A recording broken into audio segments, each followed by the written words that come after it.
Everybody likes to talk about roles. Obviously, yours is unique in that you're not necessarily going to score a ton, but you're asked to play defense, rebound.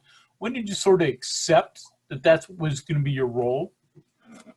I mean, just being a young player on my freshman year at Arkansas, playing with I think we had 6 seniors that year. One of my biggest things was how was I going to play and stuff like that. So just learning with the coaching staff there that, you feel me, doing what the 6 seniors weren't going to do and just the little stuff ended up getting me a whole lot of playing time on the court as a freshman.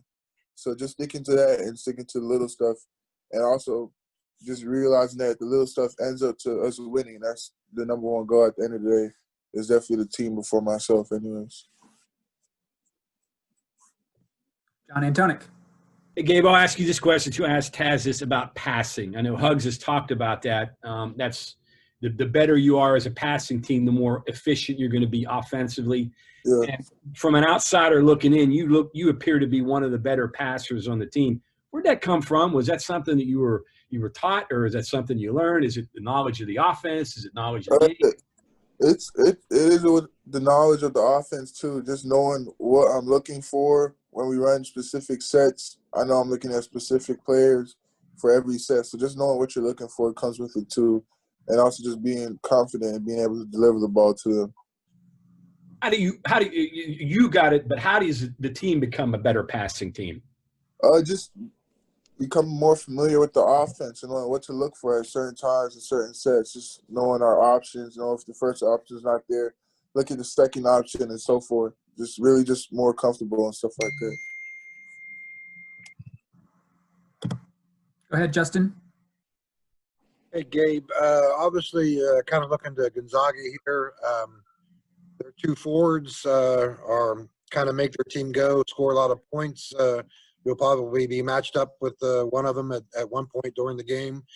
When you scout Gonzaga and see, the kind of scoring forwards give, how much does that make your eyes light up? And just kind of talk about, defending Gonzaga. We're practicing now and knowing how to defend our offense. They move the ball a lot, and it is based off – most of the scoring is based off the two forwards. So I'm definitely excited for that game, you feel me? I'm excited to guard both of them. Hopefully I get to guard both and the goal is to shut both of them down and just play our game and do what we do as West Virginia. Cody Nesper. Hey, Gabe, just in terms of you guys, wanting to compete for a championship this year, how important is this game against the number one team in the country? It's big. I mean, just with us being where we are in this season and then being number one, I mean, it's definitely a great opportunity for us to play the number one team in the country this early. But also it's good for ourselves to know where we're at. Because if they're number one, if the whole country's calling them number one, for us to go over there and play them, it's going to show us where we stand at and where our chances at a national championship. Because right now they're saying Gonzaga's the front runners for a national championship. So it's good for us to see where we're at in that conversation. Go ahead, Carly Nevis. Hey, Gabe, everyone comes in, a lot of college players, and they're the best high school player on their team. But you said you bought in really early that you had to do the little things. How much pride do you take in being a glue guy, knowing that you probably were the best high school player on your team and you kind of had to make that adjustment on the fly?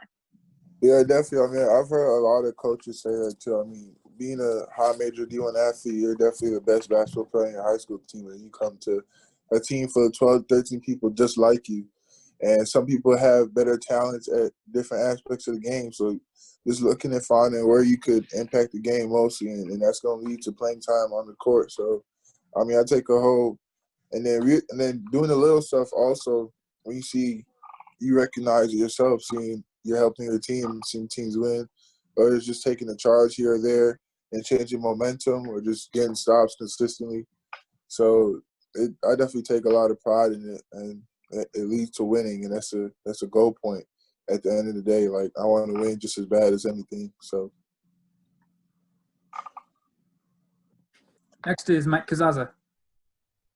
Hey, Gabe, Taz was telling us about how you all learned about the Gonzaga game the day of the South Dakota State game. It sounds like some of y'all maybe saw the news and then Huggins told you at halftime. Can you take me through just what you learned and when you found out and what your reaction was?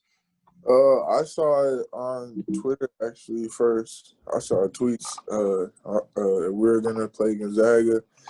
We were facing Gonzaga, and that was in the morning, first thing. So as soon as we got to breakfast that day, I asked the coaches, "Are we playing Gonzaga?" They still weren't 100% and didn't really tell us anything until later on that day. But I mean, I was excited as soon as I heard us playing Gonzaga. That's the number one team in the country.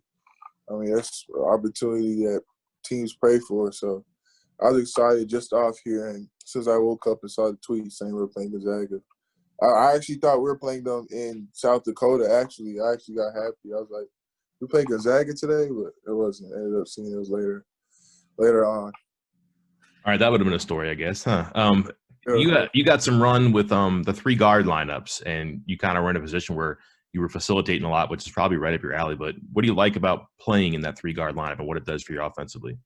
I actually like playing that 3 guard lineup because I mean, the guards they placed us with, I mean, Taz and Sean, with them two, with me in the game, whether they're sagging in or helping off on whatever big I'm with, I could trust both of them to knock down shots. And they've been shooting the ball real well start off the season, and it's really no shock to me because they've been shooting way better in practice actually and stuff like that. So, I mean, those are definitely the 2 best shot makers on the team consistently. So having both of them at the court at the same time is a big weapon. Greg Hunter. Gabe, want to take you back to your recruitment. So did West Virginia talk to you at all coming out of prep school? And then when you decided to transfer, how did you get latched onto West Virginia at that point? One of my coaches from Canada, Will Russell, he had a great connection with the assistant coach, Coach Harrison. So when I did decide to transfer and stuff like that, they were one of the first teams to reach out for me. And then just coming from Arkansas Fastest 40 program to knowing what West Virginia basketball is all about, the toughness, just playing hard, just everything about West Virginia, they're tagged with being tough. So out of the schools and stuff like that, West Virginia definitely caught my eye to knowing I could come here and play my play style and it'll match the team's play style.